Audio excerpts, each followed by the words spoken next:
Tämä video on osa sähkökoneet-toteutuksen videosarjaa.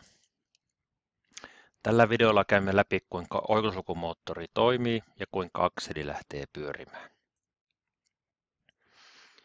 Moottorissa on toiminnan kannalta kaksi keskeistä pääkomponenttia. Näitä ovat roottori, eli pyörivä osa, ja staattori, joka on moottorin rungon sisällä. Staattorin levypakka on koottu useista nippuun puristetusta sähkölevyistä, ja näiden sähkölevyjen välissä lakka toimii eristeenä. Levyrakenteen ansiosta moottorin magnetointihäviöt saadaan minimoitua verrattuna valurautaan. Staattoriuriin on asennettu käämivyhdit, jotka näkyvät kuvissa, joita tässä on otettu erilaisissa huoltotilanteissa. Käämivyhdit muodostavat magneettikentän, joka lähtee pyörimään kolmivaihetekniikan ansiosta.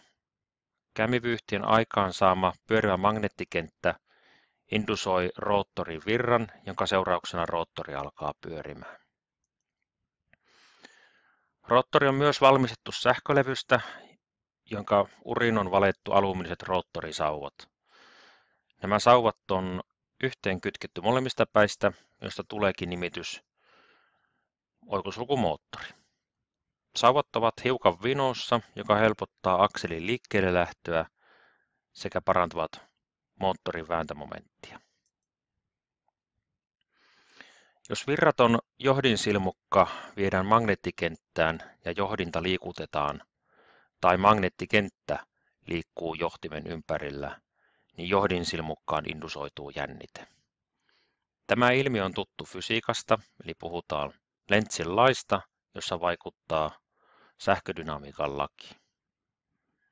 Kohdassa B meillä on näin ollen johdinsilmukka, johon on indusoitunut jännite, ja koska silmukka on suljettu, liikkuu siinä näin ollen virta. Tästä seuraakin se, että meillä on seuraavana ilmiö, missä meillä on virrallinen johdin magneettikentässä. Kohdissa C ja D voidaan nähdä, kuinka johtimen ympärillä vaikuttava magneettikenttä ja kestomagneetin aiheuttaman magneettikentän seurauksena johtimen muodostuu voima F, joka saa johtimen liikkeelle.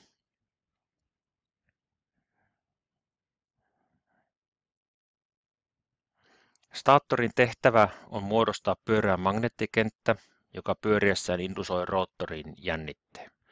Roottorissa on useita roottorisauvaa, jotta pyörittävä voima olisi riittävän suuri, ja samalla tämä ratkaisu takaa tehokkaan liikkeelle lähdön. Roottori pyörii aina eri tahdissa kuin staattorin magneettikenttä. Siitä tuleekin nimitys epätahtimoottori. Tätä nimitystä käytetään myös yleisesti, kun moottoreita luokitellaan eri kategorioihin. Miten moottorissa saadaan sitten tämä pyöreä magneettikenttä aikaan? No, siihen me tarvitaan vähintään 2 käämivyyhtiä 3 eri vaiheelle sijoitettuna, ja nämä käämivyyhdit tulee sijoittaa staattorin kehälle symmetrisesti siten, että ensimmäisen ja toisen vaiheen välillä on 120 asteen vaiheero, aivan kuten kolmivaiheisella jännitteelläkin on. Katso tätä kuvaa hetki ja pysäytä video ja tarkastele vaihevirtojen kulkua käämivyhdeissä. Vertaa myös näitä virtoja kolmivaihejännitteen hetkellisarvoihin oikeanpuoleisessa kuviossa.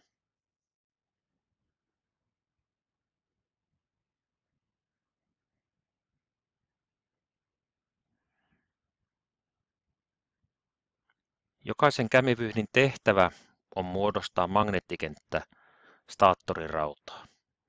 Miten tämä magneettikenttä muodostuu, näkyy sitten seuraavassa diassa. Oikean käden peukalosäännön avulla voimme tutkia ja muodostaa nämä syntyvät magneettikentät näissä käämivyhdeissä.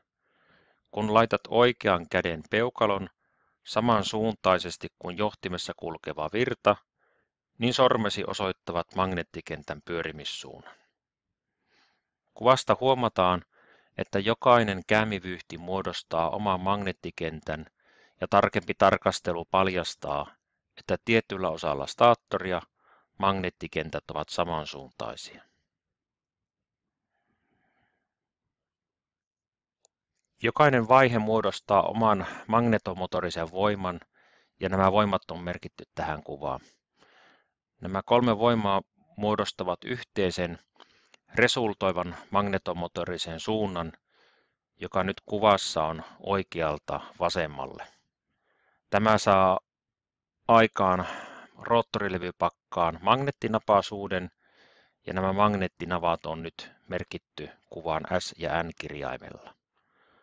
Kun muistetaan vielä se, että tämä kuva on vain yhden pienen hetken voimassa, koska sähkö, jossa vallitsee vaiheiden välillä 120 asteen vaiheero, saa aikaan sen, että nämä kuvassa näkyvät magneettinavat lähtevät liikkeelle staattorissa.